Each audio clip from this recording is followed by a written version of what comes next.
एक समान चुंबकीय क्षेत्र में गतिशील चालक के सिरों के बीच उत्पन्न प्रेरित विद्युत वाहक बल, यानी हम लोग जो है इस टॉपिक के अंतर्गत एक कोई हमारे पास क्षण है जो किसी एक समान बाह्य चुंबकीय क्षेत्र में गतिशील है और उस पर कार्य करने वाले प्रेरित विद्युत वाहक बल को कैलकुलेट करेंगे। ठीक है, आसानी से एकदम समझिए इसको। तो है क्या इसमें इसमें जो है हमारे पास एक बाह्य चुंबकीय क्षेत्र लगाया गया है जिसकी दिशा इस तल के लंबवत नीचे की ओर दिशा, यानी इसको हमने क्रॉस से दिखाया गया है। हम लोग चिन्हों के विषय में लास्ट लेक्चर में बहुत सारा इस पर डिस्कस कर चुके हैं कि इस तरह का चिन्ह में चुंबकीय क्षेत्र क्या होता है और डॉट प्रोडक्ट में डॉट वाला जो सिंबल लगाते हैं उसमें चुंबकीय क्षेत्र की दिशा क्या होती है। बात समझ में आ रही होगी। तो अब इसमें हमने क्या लिया, क्या है, एक JQ जो है, एक JQ वायर है। JQ एक चालक तार है और ये जो है गतिशील है किसमें, एक समान चुंबकीय क्षेत्र B में। और इस चालक तार का जो लेंथ है वो आप यहाँ से देख रहे हो, स्मॉल l है, और इसका जो वेग है, जिस वेग से ये गतिमान है वो क्या है, B वेग से गतिमान है, स्मॉल b वेग से गतिमान है। तो अब देखो होगा क्या कि जैसे ही ये आपका चालक तार इस चुंबकीय क्षेत्र में गतिमान होगा तो इस पर बल कार्य करने लगेगा। आपको पता है कि ये चीज जो है ये धातु का होगा, मेटल का होगा, और जब भी मेटल की बात आती है उसमें हमेशा क्या होता है, मुक्त इलेक्ट्रॉन होता है। मुक्त इलेक्ट्रॉनों की खासियत क्या होती है कि ये जो है अपने नाभिक से नाभिक के बाहर, चूंकि नाभिक से हर एक इलेक्ट्रॉन बंधा रहता है, लेकिन बाह्यतम कक्षा के इलेक्ट्रॉनों पर उनका प्रभाव कम हो जाता है। धातुओं में विशेषकर इलेक्ट्रॉनों की संख्या ज्यादा होने के कारण उसमें जो है उन पर बाह्य कक्षा के जो इलेक्ट्रॉन होते हैं उस पर बहुत कम प्रभाव होता है। तो फलस्वरूप होता क्या है कि बाह्यतम कक्षा के जो इलेक्ट्रॉन होते हैं वो फ्री हो जाते हैं। जो नाभिक का इलेक्ट्रोस्टैटिक फोर्स होता है, यानी स्थिर वैद्युत बल जो होता है उससे वो स्वतंत्र हो जाते हैं, और फलस्वरूप वो पूरे तार में जो परमाणुओं के बीच में स्पेस होता है उसमें घूमते रहते हैं, रिवॉल्व करते रहते हैं, केवल इलेक्ट्रॉन घूमते हैं। आप समझ सकते हो जिस परमाणु से ये लोग निकले हैं, जिस परमाणु से इलेक्ट्रॉन निकलेंगे उस परमाणु पर कैसा आवेश आ जाएगा, धन आवेश आ जाएगा। तो धन आवेश लेकिन नहीं गति करते हैं, उसके पीछे कारण है क्योंकि वो जो है धन आवेश होते हैं वो क्रिस्टलीय संरचना उनकी इस प्रकार होती है कि वो मूव नहीं कर पाते हैं। यानी धातुओं के अंदर जैसे गैस, किसी बर्तन में आप गैस भरे रहते हैं तो गैस के अणु जिस तरह से गति करते हैं उसी तरह से यहाँ पर जो है धातु के जो मुक्त इलेक्ट्रॉन होते हैं वो भी इस पूरे धातु में विचरण करते रहते हैं। खाली स्थान में, वो खाली स्थान कहाँ है होता है, अंतरा आणविक जो स्पेस होता है, ठीक है ना, जो क्षेत्र खाली स्थान होता है उसी में ये लोग परिभ्रमण करते रहते हैं। अब देखिए, अब जब मैंने आपको बता दिया कि ये सारी चीजें हैं, इसमें प्लस चार्ज भी है और माइनस चार्ज भी है। अब जैसे ही एक समान चुंबकीय क्षेत्र में इस क्षण को हम गति करवाएंगे तो होगा क्या कि यहाँ पर ये रॉड जो है इसमें आपके प्लस चार्ज है, माइनस चार्ज है। तो आपको पता है कि जब भी प्लस चार्ज या माइनस चार्ज को आप मूव करवाते हो किसी एक समान चुंबकीय क्षेत्र, मतलब आवेश कहीं पर भी अगर गति कर रहा है तो उस स्थिति में क्या होने लगता है, वहां पे करंट फ्लो करने लगती है। करंट फ्लो करने का मतलब ये हुआ, इसके कारण ही यहाँ पर जो है इस क्षण के सिरों के बीच में क्या उत्पन्न हो जाएगा, क्षण के सिरों के बीच में आपका पोटेंशियल डिफरेंस उत्पन्न हो जाएगा, यानी विभवांतर स्थापित हो जाएगा। बात समझ रहे हो ना। तो अब इसको कैसे समझ सकते हैं, जैसे यहाँ पर जो इलेक्ट्रॉन होंगे उस पर दो तरह के बल कार्य करेंगे। दो तरह के बल क्या कार्य करेंगे, एक तो आपका हो जाएगा ये चुंबकीय बल हो जाएगा और दूसरा हो जाएगा वैद्युत बल। देखिए ये वैद्युत बल है, ये चुंबकीय बल है, ठीक है।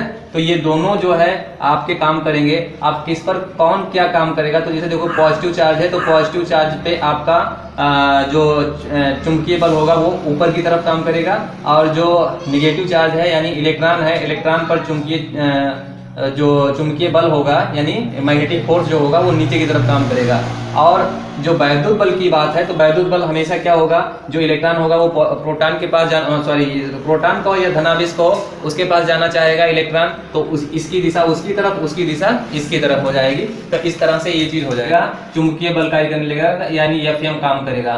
तो Fm की हम अगर वैल्यू लिखें तो ये आपका होता है Fm equal to Q B और B, ये चीज हमारे पास हो जाती है। Fm इक्वल टू QBB होता है, ठीक है। अब देखिए एक इसको हम एक समीकरण बोल देते हैं। दूसरी चीज है जो इस पर वैद्युत बल भी कार्य कर रहा है, तो वैद्युत बल भी काम करेगा। वैद्युत बल क्या हो जाएगा, Fe इक्वल टू QE होता है, ठीक। एक चीज ये हो गया। उसके बाद में अगर वैद्युत क्षेत्र की जो तीव्रता होती है उसके विषय में अगर हम बात करें तो हम जानते हैं E बराबर क्या होता है, B/L होता है, क्योंकि ये इसकी लंबाई यहाँ से यहाँ तक की लंबाई कितनी है, L होती है।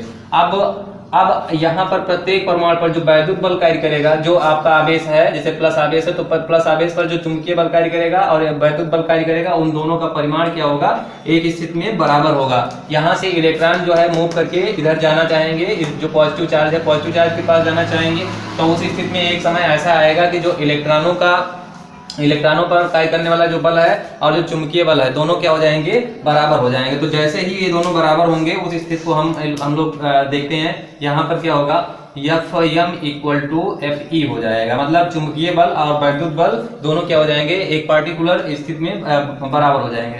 तो Fm हम यहाँ से देखो क्या लेंगे, Q B और उसके बाद में Fe की जगह पे हम ले लेंगे QE। ठीक, अब यहाँ से देखिए Q से Q आपका कैंसिल हो जाएगा और आपको मिल जाएगा E इक्वल टू B। ठीक है, ये समीकरण 2 कह देते हैं और समीकरण इसको हम 3 कह देते हैं, इसको कह देते हैं 2। तो समीकरण 2 और 3 से 2 और 3 से समीकरण 2 और 3 से देखिए यहाँ पे E का मान उठा करके यहाँ सब्स्टिट्यूट कर दो तो आपको मिल जाएगा BB इक्वल टू B/L और यहाँ से ये आपको इम्प्लाई करेगा B इक्वल टू B और L।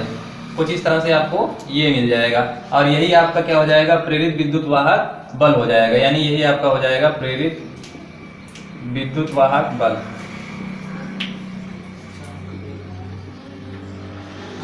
ठीक है, यानी जो इस चालक के बीच में पोटेंशियल डिफरेंस निकलेगा, पोटेंशियल, ये B क्या मतलब क्या है, पोटेंशियल डिफरेंस। तो जो पोटेंशियल डिफरेंस यहाँ पर स्थापित होगा, यहाँ पर जो पोटेंशियल डिफरेंस स्थापित होगा वो किन किन चीजों पर निर्भर करेगा, पहली बात चालक की लंबाई पर निर्भर करेगा, विद्युत चुंबकीय क्षेत्र पर, जो बाह्य चुंबकीय क्षेत्र लगाएगा उस पर निर्भर करेगा और फिर इसके वेग पर भी निर्भर करेगा कि कितनी वेग से चलता है। इसके अलावा इसी सूत्र को हम इस तरह से भी लिख सकते हैं, यानी B बराबर हो जाएगा आपका हो जाएगा BL साइन थीटा, भी हम इसको इस तरह से भी लिख सकते हैं। यहाँ पे थीटा क्या हो जाएगा, थीटा जो है B और कैपिटल B के बीच का एंगल है, ये कोण है। ठीक है, थीटा, ठीक है, कहाँ का कोण है, B और B के बीच का कोण है। तो इस तरह से ये सारी चीज जो है आपको ध्यान रखनी है, थीटा पर निर्भर करेगा। अगर थीटा 90 हो जाए, थीटा 90 होने का मतलब कि जो बेग वाला बेग सदिश है वो जो है चुंबकीय क्षेत्र के लंबवत हो जाए, तो उस स्थिति में आपका जो ये चीज होगी B वो बराबर होगा BBL के। ठीक है, और उसके बाद में अगर थीटा 0 हो जाए, मतलब उसी के पैरेलल में आपका क्षण गति करे, जिस दिशा में चुंबकीय क्षेत्र है उसी दिशा में उसकी बेग की भी दिशा हो, उसी दिशा में उसका बेग भी लग रहा हो, तो उस स्थिति में थीटा क्या हो जाएगा, 0 हो जाएगा, है ना, थीटा 0 हो जाएगा। और उस स्थिति में जो विद्युत वाहक, प्रेरित विद्युत वाहक बल है वो शून्य होगा, अर्थात उसमें कोई प्रेरित विद्युत वाहक बल नहीं उत्पन्न होगा। बात समझ में